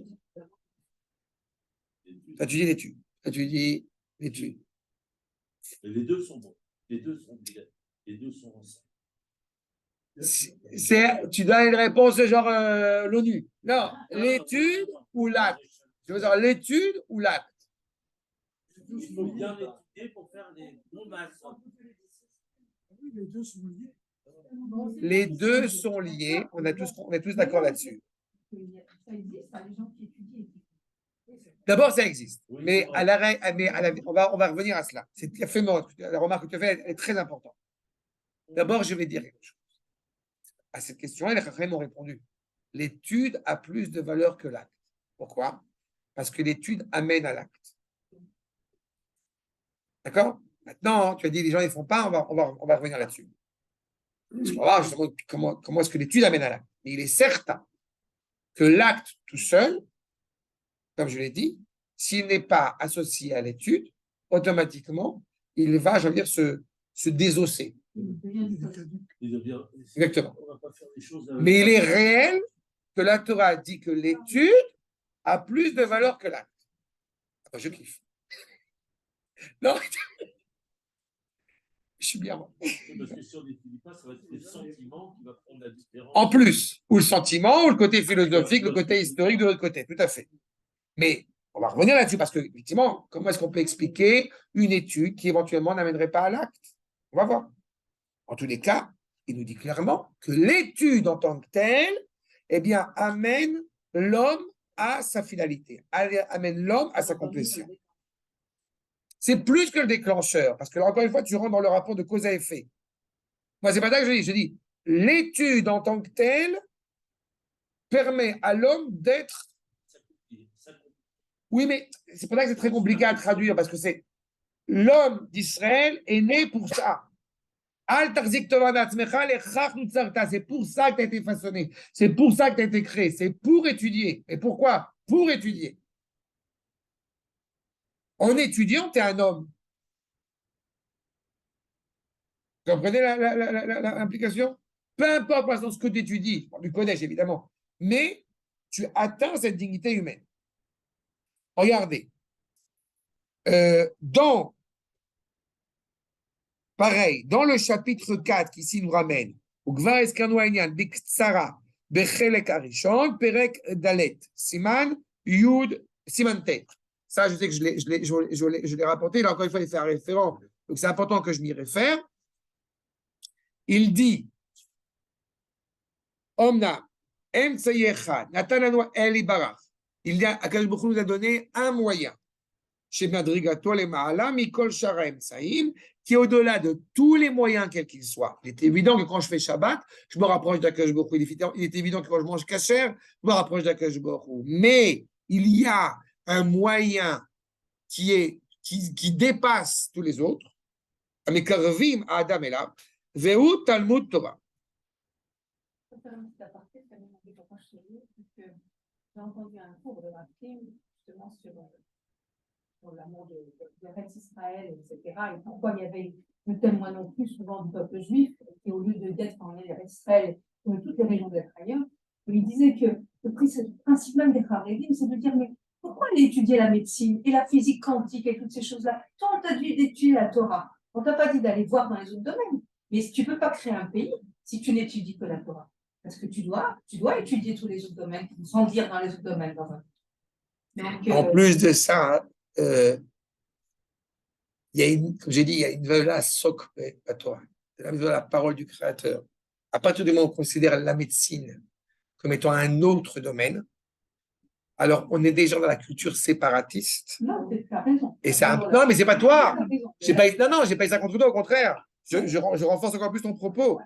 L'idée de fonder un État, c'est une mitzvah d'Akadosh Baruch Hu. Mais donc, ce n'est pas du Kodesh quand même. Mais que la médecine, ce n'est pas du Kodesh quand même. C'est en Chutz ou en Israël? En Israël, c'est du Kodesh. En Israël, c'est du Kodesh. C'est une madriga de Kodesh, c'est une dimension du Kodesh. Parce que c'est notamment un des arguments des Haredim pour dire de quoi tu te mêles. Pourquoi tu es bon en foot? Et pourquoi tu es bon en chanson? Et pourquoi tu es bon en médecine? Et pourquoi tu es bon aussi dans... L'objectif. Je vais dire un peu autrement. On peut accepter l'idée que ça ne soit pas du Kodesh, mais c'est divin. Si on considère que ce n'est pas là aussi la volonté d'Akadosh Baruch Hu, alors on a un problème. De penser pendant une seconde qu'un pays, encore une fois, à moins qu'encore une fois le peuple tout entier se consacre à l'étude et que les nations se préoccupent de nos intérêts, ça viendra. Ça viendra, mais ce n'est pas encore le cas. Et surtout, d'abord et avant tout, la meilleure manière de pouvoir donner une réponse à l'humanité, c'est de créer et de forger un État avec les valeurs que la Torah défend. En disant, justement, pourquoi je dis que ce n'est pas séparatiste? Parce qu'en disant qu'effectivement l'objectif c'est d'étudier la Torah et on ne se préoccupe pas d'autre chose, alors on a un problème.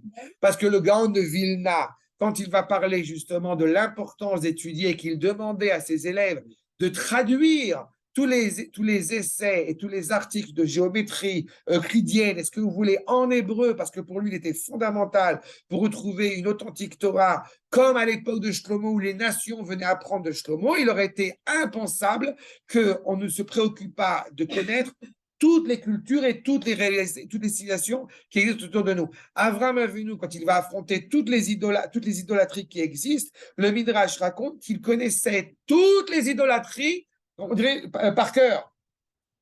Donc, ce n'est pas envisageable. Au contraire, un Talmid Chacham doit connaître énormément de choses. Après, il y a un ordre de priorité, il y a une construction. Mon fils, et là où il est, il ne fait que du Kodesh pendant 4 ans, pendant 3 ans. Et je suis très heureux et très fier de ça, et je suis très fier qu'il ait choisi de faire ça. Quand il sera en terminale, il passera le bac. Mais il fait du Kodesh. Et je pense que si vous froncez les sourcils, c'est que, excusez-moi de vous le dire, c'est que vous ne savez pas suffisamment la valeur de la Torah. La valeur de la Torah en tant que telle. À 15 ans, c'est très bien de se forger exclusivement dans du Kodesh. Si l'enfant veut, s'il ne veut pas, c'est un problème. Mais après, si c'est pour ne pas avoir de métier ou ne pas aller travailler ou partir à l'armée ou je ne sais quoi d'autre, c'est un autre problème. Ce n'est pas le cas de mon fils, il est un peu motivé. Mais c'est la nuance. Mais le monde Haredi ne comprend pas, parce que justement pour lui, le rapport au judaïsme, comme j'ai coutume de l'expliquer, et pas que le monde Haredi d'ailleurs, n'y voit que justement une religion. Et comme nous savons que nous ne sommes pas une religion, mais d'abord et avant tout un peuple, alors il est fondamental, effectivement, de pouvoir se spécialiser, chacun avec ses qualités propres, dans tous les domaines. Mais, justement, ici, je me consacre exclusivement à la valeur de l'étude en tant que telle. Qu'un juif, il soit médecin, ingénieur, ouvrier, plombier, qui vous voulez, il a un devoir d'étudier. Combien de temps? Ça dépend, c'est aléatoire. L'essentiel de sa vie, comme j'ai coutume de l'expliquer, va être l'étude. Mais c'est quoi l'essentiel de sa vie va être l'étude? Un médecin qui a une vie, ou un médecin, ou un ouvrier, ou un chômeur, ou un gars, ce que vous voulez, qui a une vie trépidante et qui ne peut se consacrer que 5 minutes par jour à étudier la Torah. Eh bien, il sait que ces 5 minutes-là sont l'essentiel de sa vie. C'est la sève, la sève vitale qui lui donne un sens à sa journée. Et chez lui, ça sera 5 minutes. Chez un autre, ça sera 1 heure. Chez l'autre, ça sera toute la journée parce que c'est un Talmid Chacham et qu'il est constamment en train d'étudier. Chacun, il a ce que nous dit la halakha, l'igboa itim la Torah. On a fixé des temps pour étudier la Torah. Et le itim, c'est le momentum, c'est le bon time, le bon zman. Non, mais c'est plus que le fil, c'est l'essentiel, comme je répète, de l'étude en tant qu'étude. Je ne fais pas d'analogie là.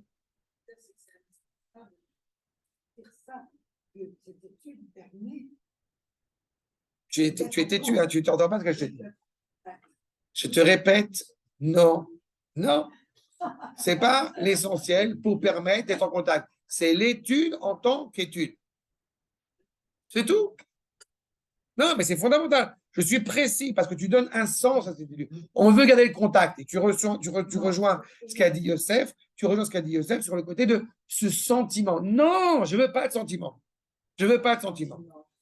C'est que ça donne des fondations pour justement dans ce lien. C'est les fondations. Ça ne donne pas, c'est la fondation. Tu comprends la nuance? Akash Baruch Hu a regardé dans la Torah pour créer le monde. Donc c'est la fondation. Vous comprenez pourquoi je suis têtu? C'est pas pour t'embêter, mais tu comprends la nuance? C'est pour ça qu'elle est importante cette notion. Okay. C'est clair? Oui. Achab. Donc, au-delà, effectivement, de pouvoir, par le biais de la Torah, eh bien, nous permet de nous rattacher à Akash Baruch Hu, et là, oui, au-delà de ce sens-là, qui est le plus logique, j'ai envie de dire, d'Alifnemi Ataomet, on a besoin de savoir. Mais au-delà de cela, nous dit bien le Ramchal, ce n'est pas la seule raison, et ce n'est pas la raison essentielle, même, j'ai envie de dire. Regardez ce qu'il dit. Le deuxième paragraphe. Bichlal hashpaot, anishpaot mimenu yitbarach, de toutes ces influences, encore une fois, du Créateur pour les besoins de sa créature, les tzorer briotav, yesh ashpa achat, Eliona Mikol Hashpaot. Il y a une influence qui est supérieure à toutes les influences qui peuvent exister. Vous savez pertinemment que quand on mange certaines nourritures, comme nous enseigne notamment traditionnellement, ça a une influence sur notre comportement. Vous mangez un animal cruel, eh bien ça nous enfuit dans la cruauté.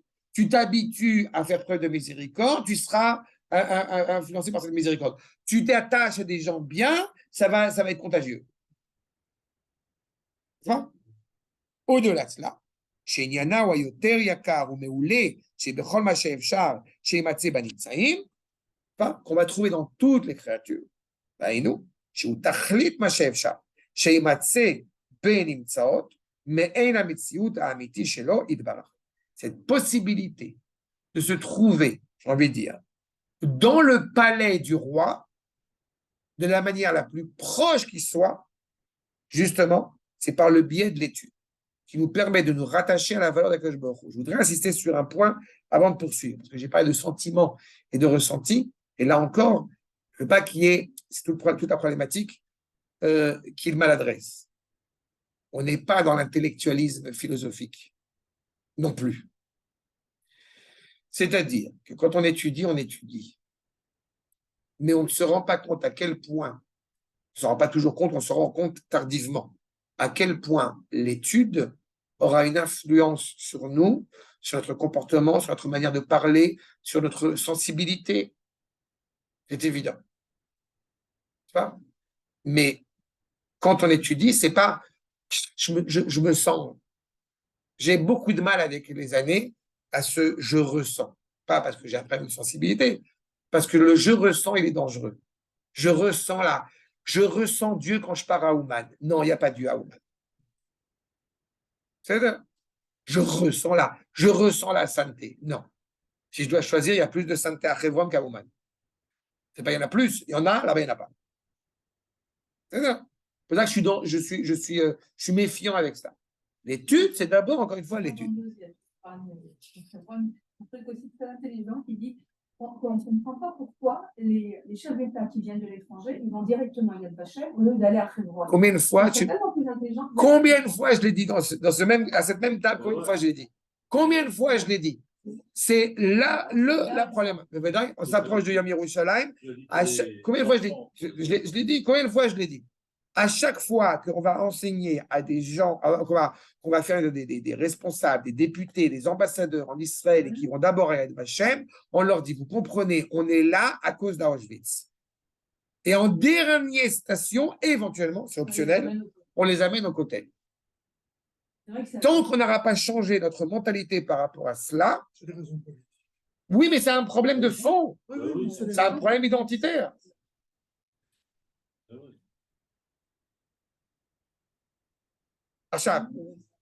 Et le rapport à la Torah, pour dire le rapport à la Torah est exactement le même. C'est pour ça que je vous dis, quand je vois combien de fois, parce que je reprends l'argument tout à l'heure, mais vous n'imaginez pas, d'abord dans le monde Haredi, bon gré, mal gré, un jeune homme qui va dans une yeshiva, ce qu'on appelle une yeshiva Ktana, c'est coutume d'expliquer, mais alors ça passe, mais c'est normal. C'est que les cancres qui vont aller étudier au lycée. D'accord? Mais dans le monde Haredi, c'est limpide. Et dans le monde, je ne parle même pas du monde pas religieux, c'est encore un autre sujet, et même dans le monde dit religieux sioniste, cette éventualité, et ça se développe de plus en plus en Israël, cette éventualité qu'un adolescent veuille étudier du Kodesh toute la journée, et croyez-moi, ils étudient beaucoup plus qu'un jeune lycéen dans un lycée normal. Ils commencent à 7h du matin, ils finissent à 10h30, 11h du soir. Et ils kiffent. Ce qui est encore plus grave, c'est qu'ils kiffent. Que dans le monde, même religieux sioniste, que cela soit à chaque fois avec des yeux qui sont élevés au ciel, mais comment c'est possible? Eh bien, honnêtement, moi, je suis très content, mais ça me fait de la peine. Pourquoi ça me fait de la peine? Parce que c'est les mêmes gens qui vont prétendre la valeur de la Torah et qui pourtant ont un côté encore méprisant à l'égard de la valeur de la Torah. Je répète, je ne parle pas de ne pas préparer un métier, de ne pas faire le bac, et qu'il ira au Macholet, et qu'il ira au Technion après, ce n'est pas le problème. Il a la tête pour ça, ce n'est pas la problématique. Mais il y a un âge pour ça. Et à quel point on comprend l'heure de la Torah. Le Nefesh HaChaim dans Char Dalet de le Rafret de Vologie, Si on connaissait la valeur exacte de l'étude de la Torah, on ne bougerait pas du Beth Midrash. Heureusement qu'on ne la connaît pas. Et heureusement qu'on ne la saisit pas pleinement. C'est ça qui est déjà indiqué. Achal. Et donc, pour revenir sur notre propos, il y a Kam Ma'ala, mais Ein Amitat Ma'alato Idbar. Il n'y a pas plus vrai, il n'y a pas plus élevé, il n'y a pas plus grand que cette possibilité, encore une fois, d'être approché à l'égard du Créateur par le biais de l'étude. Le fait que nous puissions avoir la Torah, vous rappelez que quand Moshe va recevoir la Torah, les anges tutélaires, n'est-ce pas, les malachim, vous ne voulez pas qu'un fils de chair et de, un homme de chair et de sang, eh bien, reçoive la Torah. Tellement la Torah elle est exceptionnelle. Et il ne sait pas quoi répondre, il a des anges devant lui, et il y a Keshborou qui lui fait avec le coude, vas-y, réponds-leur. Mais qu'est-ce que je vais leur répondre? Dis-leur que Shabbat, dis-leur on a été esclaves, dis-leur. Keshborou, il donne. Déjà, c'est intéressant le Midrash, parce que Keshborou, il est intéressé. Et en plus de ça, il y a un Midrash qui m'amuse toujours beaucoup, c'est le morphing. À ce moment-là, Keshborou, il a transformé le visage de Moshe Rabbeinu en Avram Avinu. En disant, vous avez mangé chez lui et vous avez le culot maintenant de refuser de lui donner le cadeau que je vous lui donnais, vous êtes culotté. En parlant des anges tutélaires qui étaient venus voir Avram dans la tente. C'est bien comme Midrash. Mais en plus de ça, qu'est-ce qui se cache derrière ce Midrash? Et ça relève ce que je vais vous dire maintenant. On ne peut pas recevoir la Torah si on n'appartient pas au peuple juif. Derech Eretz Kadma, la Torah, un des sens de Derech Eretz, le sens le plus obvieux d'ailleurs, c'est Derech Eretz Haïvri. Le cheminement qu'a mené Avraham permet d'arriver à la Torah de Moshe. C'est pas quand on est dans les 2000 ans, dans la Seret Sanhedrin, 2000 ans de Tohu, 2000 ans d'interrogation sans fondement, eh bien, on ne peut pas recevoir la Torah à ce moment-là. Dans les 2000 ans qui suivent, les 2000 ans de Torah, le Mashiach ne peut pas arriver. Les 2000 ans de Torah commencent en 1948 avec la naissance d'Avraham Avinu.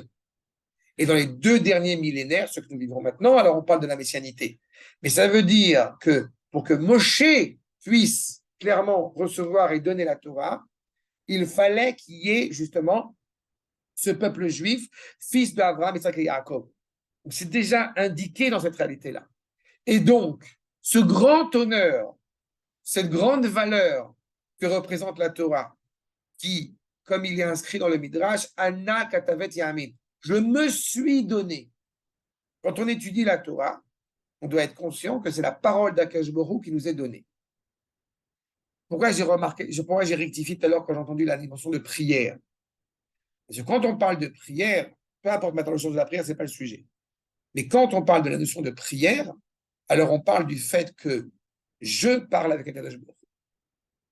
Quand on parle de l'étude de la Torah, et c'est pour ça qu'elle a une valeur supérieure et tellement exceptionnelle, c'est que c'est Akadosh Baruch Hu qui parle avec moi. On est dans un autre rapport totalement différent. Et les deux sont importants, évidemment. D'accord? Sauf dans un couple. La femme, elle parle, et voilà. Et... Aval, Akadosh Baruch Hu, comme il est inscrit, Ma Shem Mechalek Adon Idbarach, Shemo Mikvodo. Il donne, c'est pas une partie, comme s'il donnait une partie de lui à la créature. La prophétie. Chez l'homme, vous allez être une créature qui va être le partenaire avec le créateur. Ben, c'est-à-dire qu'il donne quelque part de lui-même pour la créature. V, Yekaro, Elbora. Ce qui est plus cher pour lui, il le donne à ses créatures. Et c'est pour cela que les anges étaient aussi, comment dirais-je, hésitants à la justesse de donner la Torah au peuple juif, à l'humanité, mais surtout au peuple juif par rapport à ce qu'ils avaient. Parce que, encore une fois, l'être humain étant faillible, ça aurait pu avoir des conséquences dramatiques. Il faut quand même se rendre compte que quand les Rachaïm vont rappeler le verset qui se trouve dans la paracha de Nitzavi, n'est-ce pas? À Torah Loba Shamaim hi l'homme vers l'ayam. Vous n'avez plus droit vous n'avez plus autorité. La Torah, elle n'est plus dans le ciel, elle est ici en bas. C'est moi qui décide, pas moi, c'est moi. C'est impressionnant, c'est-à-dire que la parole d'Akash Baruch Hu, ce sur quoi le monde tient, va être désormais entre la main des hommes, aussi grand soit-il. Achab. Et d'où l'importance, encore une fois, de l'étude. À la fois pour ce qu'on va y faire et à la fois parce qu'on comprend la valeur de cette parole, encore une fois, qui est donnée. Omnam, kashar aborit barach et ashpa'ato zot, be'inyan nivra mimenu barach, letachlit ze. Mais c'est pas qu'il a donné la Torah et il s'est déconnecté de cette Torah, puisqu'on a dit c'est sa parole. Donc il est rattaché à elle. Cela implique que les grands maîtres, à commencer par son Rav, qu'on a coutume de dire qu'on le voit, on doit le voir, comme un Malach Hashem Tsevot, comme un ange tutélaire qui est là pour mener, entre guillemets, les guerres divines, si je puis dire. Eh bien, les grands maîtres qui ont traversé les générations, ils ont le souffle, si je peux m'exprimer comme cela, ils ont le souffle divin sur eux. D'accord ? Ceux qui ont disparu, c'est que semble-t-il, ils devaient disparaître. Mais ceux qui ont marqué, encore une fois, et c'est pour ça qu'on essaie d'aller à chaque fois au plus profond et au plus ancien, le plus proche de l'expérience prophétique, jusqu'à aujourd'hui, avec des maîtres qui se sont succédés et qui veulent d'abord et avant tout retransmettre la vérité, l'authenticité de cette parole révélée. Et toutes les discussions de la Gemara. Sinon, encore une fois, nous sommes dans un discours philosophique. Donné à l'homme, mais comment tu l'as reçu? Souvent, on va recevoir la parole d'un maître, un enseignement d'un maître, n'est-ce pas? Et il va y avoir une nuance énorme entre ce qu'il a dit et, avant même de savoir comment je vais l'interpréter, comment je vais le comprendre, une nuance essentielle dans ce qu'il a dit et la manière dont je vais le redire. Tu vois? Il y a une blague qui est bien connue, c'est quand on parlait des 10 paroles. Est-ce qu'il avait dit Lo tirtzar ou lo tirtzar? Où est la virgule? Non, maintenant, dans les WhatsApp et modernes, il n'y a plus de virgule, il n'y a plus de point virgule. J'ai compris que c'est pour les vieux. Pour les jeunes, on met plus de point virgule. Après, on s'étonne qu'il y a des problèmes de communication. C'est ça? C'est ça? Que les Anglais. Les Anglais tirent, ouais. Ah ça, donc c'est cela. Il a gardé, encore une fois, clairement cette influence sur sa créature. Comment est-ce qu'il va conserver justement ce lien étroit avec la créature? Grâce à deux choses, ça veut dire le Ramchal. La première, Higayon. C'est quoi Higayon? Ça vient de Hogé. On parle, il y a une discussion, il y a une parole de Torah. C'est pour ça que je prends à chaque fois cette image du couple. Parce que quand un couple se parle, souvent des gens m'ont dit, des khatanim, je me dis, mais pourquoi il faut que je parle avec ma femme? Réponse, pour parler.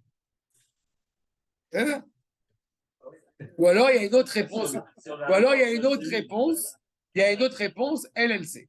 Mais non, en réalité, il y a cette idée, encore une fois, qui est constructive dans ce couple de la fiancée, le peuple juif, et du Khatan HaKadosh Baruch Hu. Il y a une valeur à œuvrer dans ces paroles. Il y a une bienséance là-dessus. Et puis, ce que nous dit le Rav, Inyan ze mishtalem b'shte bechinot. Be'igayon, voilà, c'est pas la logique. C'est Igayon au sens de Hogé. On en parle, il y a une vitalité, n'est-ce pas? Ou Be'askala. Be'askala, c'est donc l'étude. C'est au niveau de l'esprit, la réflexion sur la grandeur et ses paroles que les apportent. Vous avez, depuis quelques semaines, que vous êtes venu au cours à Akko et qu'on fait une Mishnah dans Avot. Tu vois, vous voyez comment une phrase, c'est enregistré, mais comment une phrase de Havot a une profondeur inouïe qu'on n'aurait pas imaginé. C'est une phrase, c'est une Mishnah. On peut écrire des centaines de livres sur un mot.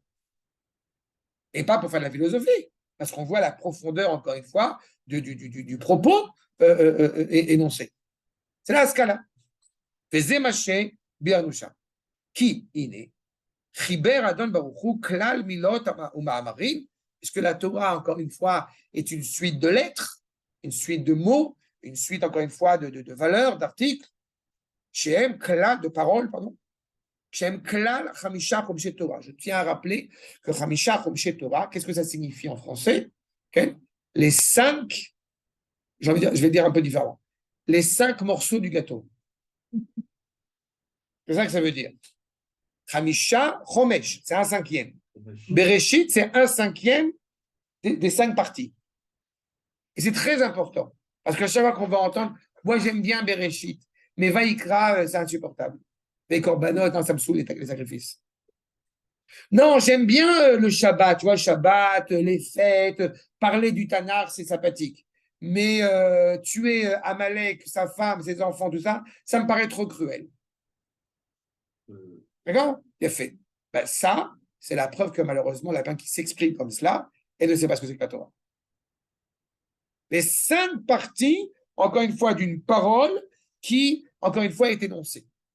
Avec cette spécificité de la Torah de Moshe, évidemment, Adon Kol HaNeviim, le maître, on a eu l'occasion d'évoquer Moshe en profondeur, la grandeur de Moshe, évidemment, que depuis Bereshit jusqu'à Bene Kol Israël, Bezot HaBeracha là-bas, tout cela, c'est la parole directe du Créateur à l'égard de sa créature. Après, il y a des nuances, évidemment, mais qui restent essentielles dans ce qu'on appelle le canon biblique, n'est-ce pas, qui vont être fixés par les Nevi'im et Ktuvim. Parenthèse, le Rav Yehuda avait l'habitude de dire on ne parle pas du nar. Pourquoi nar? Parce que nar, ça vient de neché, c'est handicapé. Hein? Donc, on ne dit pas nar, on dit tanar. Dans le tanar, on va étudier les Nevi'im et les Ketuvim pour bien mettre en valeur le lien étroit qui rattache la Torah aux Nevi'im et aux Ketuvim. Pas le neché, problématique. Et à quel point c'est même précis. Non, neché. Nechim, nechim, sur la chaise roulante. Non, neché, neché. Achal.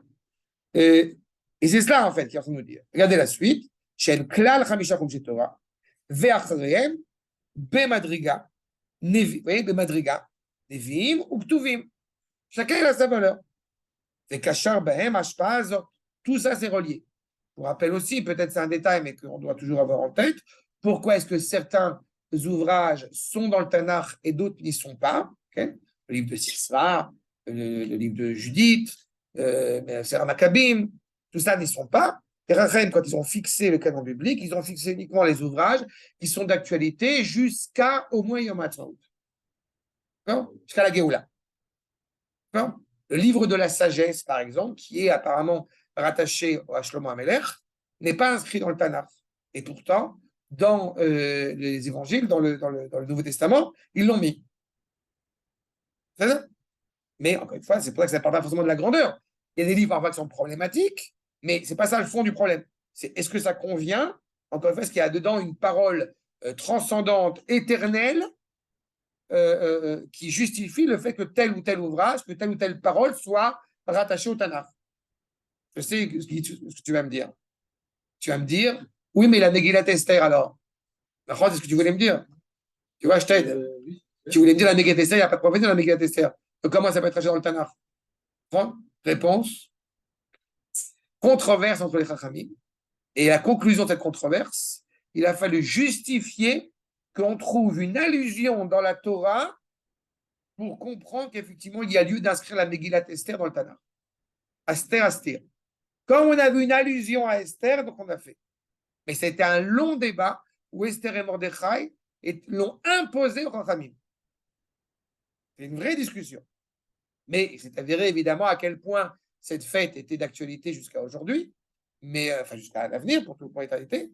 Mais tu vois, même ça, il fallait démontrer que. D'accord? Je t'aide. Ruth, c'est dans les Megillot, c'est les 5 Megillot, mais celui qui a écrit. Il y a fait Méon. Mais sauf que celui qui a écrit. C'est une question à laquelle j'ai dans mon cours sur Rouge, j'en ai parlé, mais celui qui a écrit Megillat Ruth, c'est Shmuel. Et il a écrit d'abord essentiellement. Okay, il a écrit d'abord essentiellement parce que les gens commençaient à s'interroger sur la justesse de David. Est-ce que David pouvait rentrer, avant même de se poser la question si David pouvait être roi, est-ce que Michaël il a le droit de rentrer dans le peuple juif? Et donc Shmuel a rappelé la personnalité de Ruth et les implications ilchatiques de Ruth pour cautionner le fait que David soit le futur roi d'Israël. Mais effectivement, non seulement ça aurait dû être dans Shoftim, mais en plus de ça, celui que tu vois qui s'appelle Ibtsan dans le Sefer Shoftim, qui avait 30 enfants, 30 filles, c'est Boaz. Donc Ibtsan, Yves Tsan. Ou alors, allez sur Spotify et écoutez les 4 cours que j'ai fait sur Megillat Ruth. Il y a un cours sur, j'allais les rappeler dans pas longtemps à l'approche de Shavuot, mais j'ai 4 cours sur, sur la Megillat Ruth. Un cours d'1 heure et demie sur chacun des chapitres de la Megillat Ruth. באופן שכשידוברו הדיבורים ההם, on va en parler, תימשך ההשפעה הזאת למדבר אותם. Il y a une contemporanéité constante, éternelle, ça existe le mot. Je promets que ça existe. La contemporanéité constante des paroles de la Torah. On ne lit jamais la Torah, en tout cas pas de premier abord, comme étant l'énoncé d'un récit historique qui s'est passé dans le passé. Non.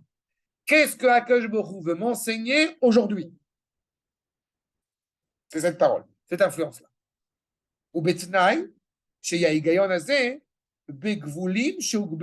Évidemment, dans les limites qui a été fixées à l'homme.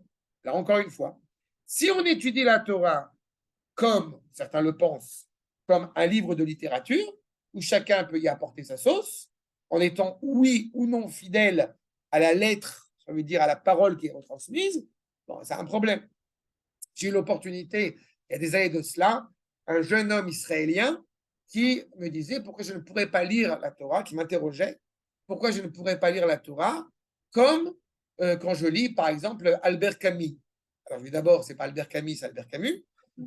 Et ensuite, c'est justement la problématique. Quand je lis la Torah, eh bien, je ne lis pas Albert Camus. Je peux lire Albert Camus, ce n'est pas le problème. Mais l'intention de l'auteur dans Albert Camus m'importe peu. Pas aujourd'hui, maman est morte, c'est peut-être hier, j'ai reçu un télégramme de l'asile, voilà. Mais quand on parle de la Torah, en plus, il y a une implication, puisque cette parole est éternelle, elle a une implication. L'auteur de la Torah, à savoir Akadosh Baruch Hu, il a des valeurs qu'il transmet à la créature. Donc, je dois être scrupuleusement fidèle à cette parole par le biais des Chachem qui me la retransmettent pour bien saisir, encore une fois, le verset. D'autant plus, il ne faut pas oublier un détail, c'est que toute interprétation d'un texte commence d'abord, même par des commentateurs littéraires, si je puis dire, qui m'ont précédé, elle commence d'abord et avant tout par ma propre interprétation. Quand on parle de la Torah, c'est dangereux. Celui qui dirait « je ne veux pas lire les commentaires de la Torah, je veux faire mon propre opinion ». Mais tu te souviens, ta propre opinion, elle est déjà influencée par la culture occidentale et tout ce que ça implique derrière. Donc, tu peux dire n'importe quoi, exactement. Et c'est pour cela qu'effectivement, les gvulot chez Gvelulo. Tu veux étudier la Torah, on le verra, Bezrat Hashem. Il y a une manière, il y a une parole, il y a une pensée, il y a un travail sur soi avant d'aborder la Torah. Donc, les mots mâché biarno, les finis, mais c'est la manière dont on va en parler, les fidarkehem amitiyim, selon des vrais cheminements, les maskilotam. Si tu suis un cheminement cohérent, alors effectivement, l'influence de celui qui est aura beaucoup plus de force sur toi. On me reproche, pas tellement un reproche, mais parfois on me dit, mais quand même, pourquoi j'ai fait j'ai fait une dizaine de cours à peu près sur la ligature de Yitzhak. Pourquoi je fais des cours d'1 heure et demie, 2 heures sur chacun des chapitres de Megillat Ruth, Megillat Esther, on l'a fait ensemble, Megillat Esther, et d'autres. Mais parce qu'encore une fois, c'est la moindre des corrections, c'est la moindre des choses. Et à chaque fois, je me rends compte à mon grand bonheur que je n'ai pas le sentiment d'avoir répété, d'avoir perdu 1 heure en expliquant un verset et en décortiquant de tous les côtés. Ça montre bien encore une fois la profondeur et qu'on ne peut pas aborder un père qui va ligoter son fils sur le rabbin en le prenant sur un pied, à la légère. Ou alors c'est une blague. On ne peut pas considérer celui qui est annoncé comme étant le roi, comme étant le premier ministre qu'on attend tous, le fils de David. On ne peut pas considérer une seconde que quels que soient les écueils qu'il ait pu commettre, eh bien, il faut les prendre à la légère, que ce soit David et Bathsheba, que ce soit Absalom, que ce soit tout ce que David a traversé. On ne peut pas les considérer comme si c'était un copain du GAN et un copain du lycée, parce qu'on parle de quelqu'un que Akadosh Baruch Hu lui a promis que c'est ses descendants qui vont être les dirigeants d'Israël. Donc, il faut le prendre à la mesure de la valeur de l'étude, encore une fois, que nous sommes en train de toucher. Dois-je rappeler que Shavuot, c'est l'anniversaire de David? Il est né et il est décédé le 6 Sivan. S'il avait s'il y avait quelques scories, quelques tâches sur David, on pourrait l'honorer avec autant de ferveur et autant d'ampleur à Shavuot. Enfin, un minimum de décence. D'accord? Top. Je vais m'arrêter là. Avec votre permission, on reprendra, Bezrat Hashem, la suite de ce deuxième paragraphe la prochaine fois. D'accord? Be'ochim tiyu.